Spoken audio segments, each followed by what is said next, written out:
Números capítulo 29. Cada año, el primer día del mes señalado, al principio del otoño, celebren el Festival de las Trompetas, convoquen un día oficial para una asamblea santa y no hagan ningún trabajo habitual. Ese día deben presentar una ofrenda quemada como aroma agradable al Señor. Un becerro, un carnero y 7 corderos de un año, todos sin defecto. Estas deben ser acompañadas de las ofrendas de grano de harina selecta humedecidas con aceite de oliva. 6 litros con el becerro, 4 litros con el carnero y 2 litros con cada uno de los 7 corderos. Además, sacrifiquen un chivo como ofrenda por el pecado, para purificarse y hacerse justos ante el Señor. Estos sacrificios especiales, junto con sus ofrendas obligatorias de grano y las ofrendas líquidas, son además de las ofrendas quemadas habituales, mensuales y diarias. Se las presenta como ofrenda especial al Señor, un aroma agradable a Él. 10 días después, el 10º día del mismo mes, convoquen otra asamblea santa. Ese día, el día del perdón, el pueblo no debe comer ni hacer ningún trabajo habitual. Deberán presentar una ofrenda quemada como aroma agradable al Señor, un becerro, un carnero y 7 corderos de un año, todos sin defecto. Estas ofrendas deben ser acompañadas por las ofrendas obligatorias de grano de harina selecta humedecidas con aceite de oliva. 6 litros de harina selecta con el becerro, 4 litros de harina selecta con el carnero y 2 litros de harina selecta con cada uno de los 7 corderos. Sacrifiquen también un chivo como ofrenda por el pecado. Esta es además de la ofrenda por el pecado para el perdón y además de la ofrenda quemada diaria habitual, junto con su ofrenda de grano y sus correspondientes ofrendas líquidas. 5 días después, el día 15 del mismo mes, convoquen otra asamblea santa de todo el pueblo y ese día no hagan ningún trabajo habitual. Ese día es el comienzo del Festival de las Enramadas, un festival de 7 días al Señor. El primer día del festival presenten como ofrenda especial una ofrenda quemada como aroma agradable al Señor. 13 becerros, 2 carneros y 14 corderos de un año, todos sin defecto. Cada una de estas ofrendas debe ser acompañada por una ofrenda de grano de harina selecta humedecida con aceite de oliva. 6 litros para cada uno de los 13 becerros, 4 litros para cada uno de los 2 carneros y 2 litros para cada uno de los 14 corderos. También sacrifiquen un chivo como ofrenda por el pecado, además de la ofrenda quemada habitual con su correspondiente ofrenda de grano y ofrenda líquida. El segundo día de este festival de 7 días, sacrifiquen 12 becerros, 2 carneros y 14 corderos de un año, todos sin defecto. Cada una de estas ofrendas de becerros, carneros y corderos debe ser acompañada por su ofrenda obligatoria de grano y su ofrenda líquida. También sacrifiquen un chivo como ofrenda por el pecado, además de la ofrenda quemada habitual, con su correspondiente ofrenda de grano y ofrenda líquida. El tercer día del festival, sacrifiquen 11 becerros, 2 carneros y 14 corderos de un año, todos sin defecto. Cada una de estas ofrendas de becerros, carneros y corderos debe ser acompañada por su ofrenda obligatoria de grano y su ofrenda líquida. También sacrifiquen un chivo como ofrenda por el pecado, además de la ofrenda quemada habitual, con su correspondiente ofrenda de grano y ofrenda líquida. El cuarto día del festival, sacrifiquen 10 becerros, 2 carneros y 14 corderos de un año, todos sin defecto. Cada una de estas ofrendas de becerros, carneros y corderos debe ser acompañada por su ofrenda obligatoria de grano y su ofrenda líquida. También sacrifiquen un chivo como ofrenda por el pecado, además de la ofrenda quemada habitual con su correspondiente ofrenda de grano y ofrenda líquida. El quinto día del festival, sacrifiquen 9 becerros, 2 carneros y 14 corderos de un año, todos sin defecto. Cada una de estas ofrendas de becerros, carneros y corderos debe ser acompañada por su ofrenda obligatoria de grano y su ofrenda líquida. También sacrifiquen un chivo como ofrenda por el pecado, además de la ofrenda quemada habitual con su correspondiente ofrenda de grano y ofrenda líquida. El sexto día del festival, sacrifiquen 8 becerros, 2 carneros y 14 corderos de un año, todos sin defecto. Cada una de estas ofrendas de becerros, carneros y corderos debe ser acompañada por su ofrenda obligatoria de grano y su ofrenda líquida. También sacrifiquen un chivo como ofrenda por el pecado, además de la ofrenda quemada habitual con su correspondiente ofrenda de grano y ofrenda líquida. El séptimo día del festival, sacrifiquen 7 becerros, 2 carneros y 14 corderos de un año, todos sin defecto. Cada una de estas ofrendas de becerros, carneros y corderos debe ser acompañada por su ofrenda obligatoria de grano y su ofrenda líquida. También sacrifiquen un chivo como ofrenda por el pecado, además de la ofrenda quemada habitual, con su correspondiente ofrenda de grano y ofrenda líquida. El octavo día del festival, proclamen otro día santo. No hagan ningún trabajo habitual ese día. Presenten una ofrenda quemada como ofrenda especial, un aroma agradable al Señor, de un becerro, un carnero y 7 corderos de un año, todos sin defecto. Cada una de estas ofrendas debe ser acompañada por su ofrenda obligatoria de grano y su ofrenda líquida. También sacrifiquen un chivo como ofrenda por el pecado, además de la ofrenda quemada habitual con su correspondiente ofrenda de grano y ofrenda líquida.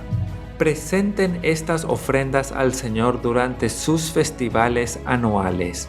Estas ofrendas son además de los sacrificios y las ofrendas que presentan en relación con votos o como ofrendas voluntarias, ofrendas quemadas, ofrendas de grano, ofrendas líquidas u ofrendas de paz. Así que Moisés dio al pueblo de Israel todas estas instrucciones tal como el Señor le había ordenado.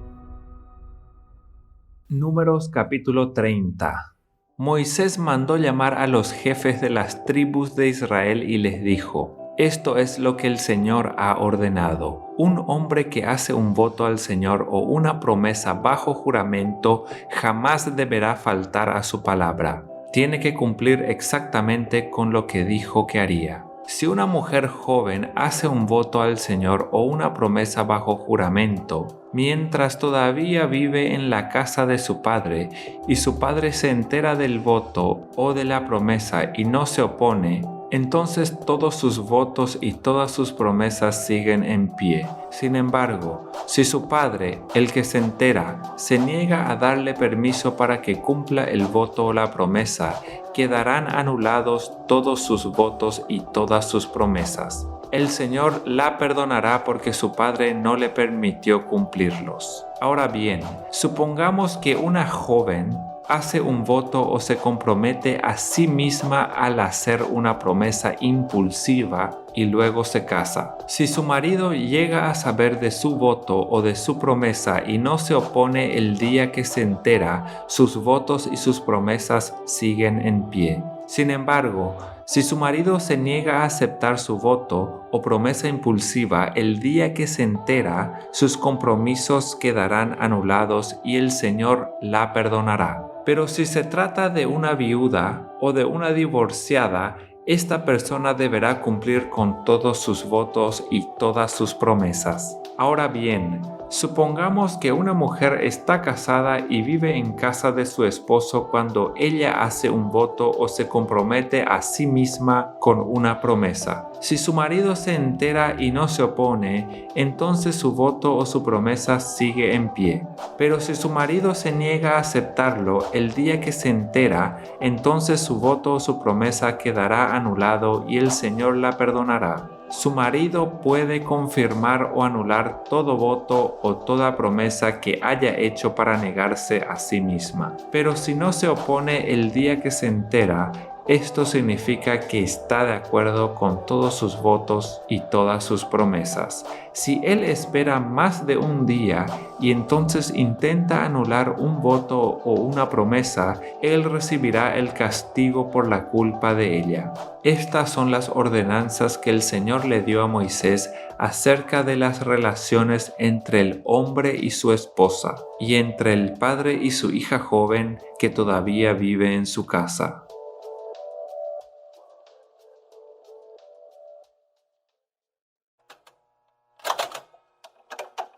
Salmos capítulo 76. Dios recibe honra en Judá, su nombre es grande en Israel. Jerusalén es el lugar donde habita, el monte Sión es su hogar. Allí quebró las flechas encendidas del enemigo, los escudos, las espadas y las armas de guerra. Tú eres glorioso y superas en majestad a las montañas eternas. Nuestros enemigos más audaces fueron saqueados y yacen ante nosotros en el sueño de la muerte. No hay guerrero que pueda levantarse contra nosotros. A la ráfaga de tu aliento, oh Dios de Jacob, sus caballeros y carros de guerra quedan inmóviles. Con razón eres tan temido. ¿Quién puede quedar en pie ante ti cuando estalla tu ira? Desde el cielo sentenciaste a tus enemigos. La tierra tembló y permaneció en silencio delante de ti. Te levantas para juzgar a los que hacen lo malo, oh Dios, y para rescatar a los oprimidos de la tierra. La rebeldía del ser humano solo resalta tu gloria, porque tú la usas como un arma. Haz votos al Señor tu Dios y cúmplelos, que todos le lleven tributo al temible. Él quiebra el orgullo de los príncipes y los reyes de la tierra le temen.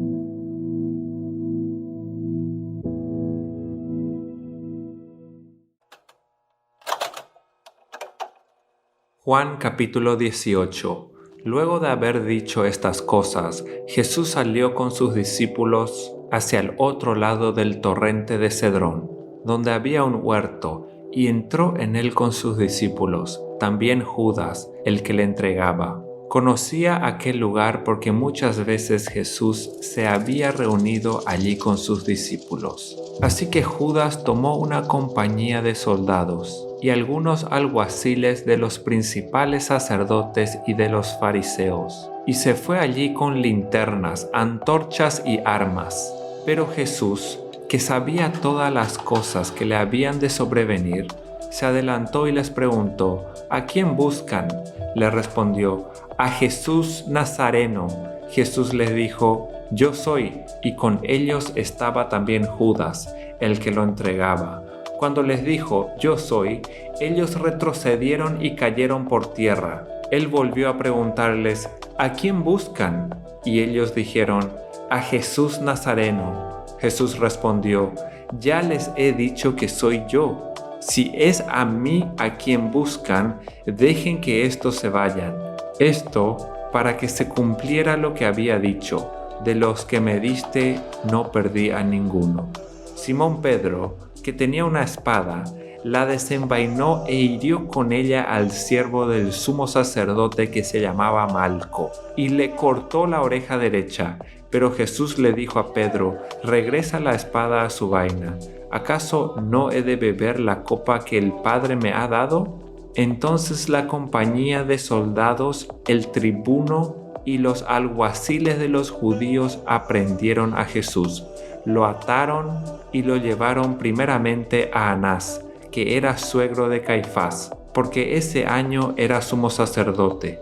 Caifás era el que había aconsejado a los judíos que era conveniente que un solo hombre muriera por el pueblo. Simón Pedro y otro discípulo seguían a Jesús. Como el otro discípulo era conocido del sumo sacerdote, entró con Jesús al patio del sumo sacerdote, mientras que Pedro se quedó afuera, a la entrada. Pero salió el discípulo que era conocido del sumo sacerdote, le habló a la portera e hizo que Pedro entrara.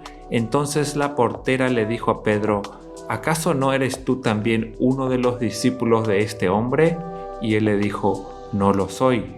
Los siervos y los alguaciles, que habían encendido un fuego porque hacía frío y se calentaban, estaban de pie, y también de pie calentándose con ellos estaba Pedro. El sumo sacerdote preguntó a Jesús acerca de sus discípulos y de su enseñanza.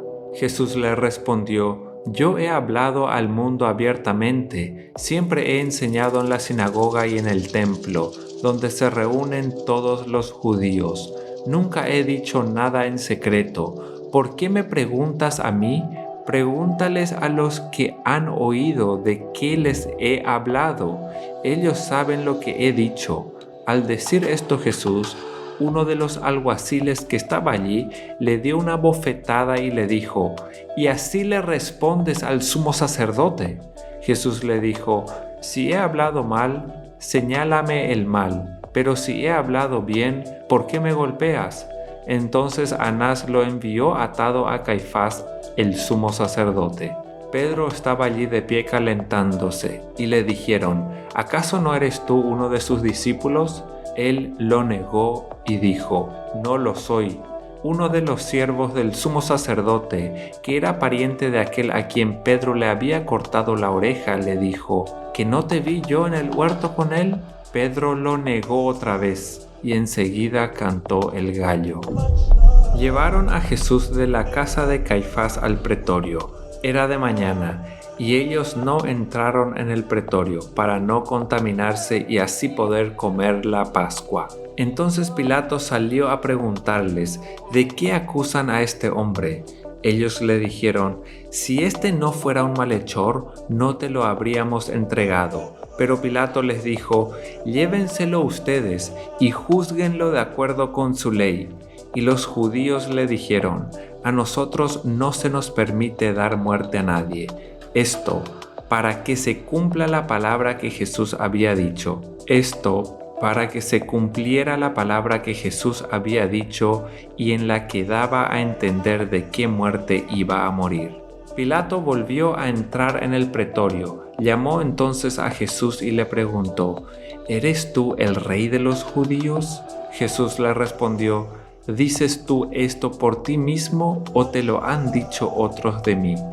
Pilato le respondió: ¿soy yo acaso judío? Tu nación y los principales sacerdotes te han puesto en mis manos. ¿Qué has hecho? Respondió Jesús: mi reino no es de este mundo. Si mi reino fuera de este mundo, mis servidores lucharían para que no fuera entregado a los judíos. Pero mi reino no es de aquí. Le dijo entonces Pilato: ¿así que tú eres rey? Respondió Jesús: tú dices que yo soy rey. Yo para esto he nacido y para esto he venido al mundo, para dar testimonio de la verdad. Todo aquel que es de la verdad oye mi voz. Le dijo Pilato: ¿y qué es la verdad? Y dicho esto, salió otra vez a decirles a los judíos: yo no hallo en él ningún delito, pero ustedes tienen la costumbre de que les suelte un preso en la Pascua. ¿Quieren que les suelte al rey de los judíos? Todos ellos gritaron de nuevo y dijeron: no, sueltes a este, suelta a Barrabás. Y Barrabás era un ladrón.